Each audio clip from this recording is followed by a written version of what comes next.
السلام عليكم ورحمة الله وبركاته. مقعي هو محمد أحمد عنتوبو. مدحونا وكفر حسن تاينا نصهر فريستو. وحي وين كترسا. مثل حسابتن كده فرنانتا يدون ديسك عسكري انتبه. كويس نسيبها نقطة 8 سنة كور وحنا نسيب ويش أسبوع عارو كله مانتو كله. أنا سؤالكم ويدي ملجأت مع سؤالي لهذا. مانتا روح كفر حسن وجودي ضلك إن سؤال شندت كاي عصهر فريستو. سؤال شيء داري واحد دارم تهاي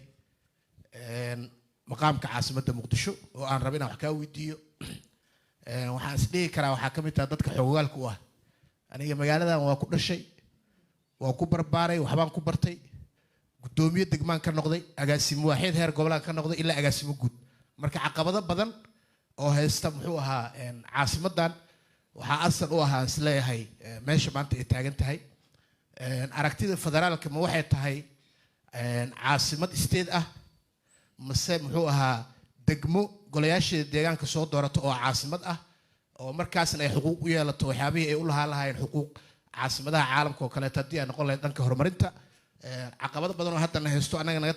نجتو وين أو سيد محوها بلعدها يسيوش كي واحد صدرن وحيكون حريين إن النقدان ضدك ويران مجال المتر إن النقدان ضد الصوت دورتي وأنا شروطها كوبات أو عالم كأنه وحنا المربى مركز أركتها هنا بقولنا وجعلها عنتوبة أدي هذا وما سنتاي هذا مسؤولين تيجي كم ده وأنا تشكتي تشالنج كم تحدياشة هايسته مقالة المقدشة وارون ألتم بالله مقالة المقدشة دتك مقدشة بس معنا دتك الصومالي ملك السوق الجوجان ومبدأ لما طابتان أمان لما قدبانا دتكو إنه حكومة قفلة صوت دورتي تاسوا مبدأ أنا لقى لي حنين goormaan gaari karnaa sideen ku gaari karnaa doorashada intee ka bilaabi karnaa waxaasoo dhan waa su'aalo meeshooda yaallo laakiin mabda'a principle dimuqraadiyadda wuxuu yahay dadku in ay xukumaan dad ay ayagu doorteen mas'uuliyadda ay u dhiibteen hadday ku xumaadaanna biri iska bedelaan hadday u fiicnaadaan ay kusoo ceshtaan ay ku haystaan waaye powerka dadka iskale marka la leeyahay waa kaan waxaa soo haray caasimadda dastuurkeena ku meel gaarka wuxuu qorayaa maqaam gaara inay leedahay oo sida federaalka intiisa kale loo qaabeeyay ama looga hadlay inaan looga hadlin maqaamkii gaarka ahay weli lama samayn asbaabaha loo sameey waayena waa badan yihiin waa asbaabta dastuurkeena uu qabyo u yahay 10 sano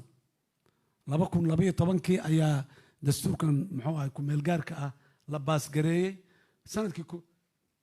11aad ayuu qabyo yahay yaalaa qabyadaas dastuur ku jirta ayay ka mid tahay maqaamka caasimadana state may noqonay muxuu ahay caasimad oo muxuu ahay federal unit federal territory may noqonay muxuu ahay wax hybrid oo si kala may noqonay optionsku waa badan yihiin maalinta go'aan laga gaaro ayaa horta ay soconay laakiin dadkeeda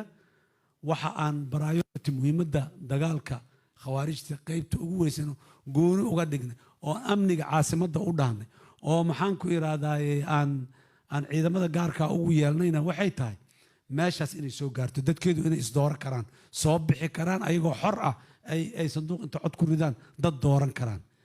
midda dhismaha sharciyadeeda qaanuuneed ka sokow sidaas daraaddeed magaaladan way socotaa amnigeedii aan ku mashquulsannahay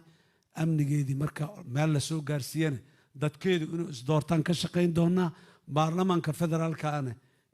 iyo muxuu ahay golayaashuna ay soo mariyaan muxuu ahay dastuurkii caddayntii ama sharaxaaddii dastuurka ay ku lahayd maqaamkeedu wuxuu ahay caasimad waaye waa meesheeda waa dowlad goboleed caasimadna ah waa territory ama dhul dowladda federaalka ay leedahay ka taliso caasimadna ah intaas caasimad dhul muqdisho ka mid ah caasimadii ah intaan kalena waa badan yihiin adduunyadu sibaaba kala ummad waliba waxa ayada markaas iyo duruufaheeda qancinayo ee caasimadeeda ay ku habaysataa waa lagu habayn doonaa laakiin horta waxaa maanta baahida falaarta isha ku taalla miyaan kaa gooyaa mase midda salka ku taallo ninkii uu yiri war midda salka ku taalla bal igu aan fariisto horte amniga caasimadda aan sugno si aan u fariisano horta oo aan doorasho iyo xukun baahsan iyo maxaa bulaacadihii iyo siwajkoo la xalliyey iyo adduunyadii quruxda badneed iyo xamaroy maxaan ku iraahdaa sky scraps ka taagan yihiin si aan u helno horta aan fariisanne bal amnigeeda aan sugno isugu tagno haddii aan yidhi maasanin waa mahadsantahay madaxweyne waxaan rabay inaan ku weydiiyo su-aal ku saabsan arrimaha bulaacadaha laakiin labada fallaar ayaa ka jawaabay su-aal kaloo arrimaha gudaha waanu qaadi karnaa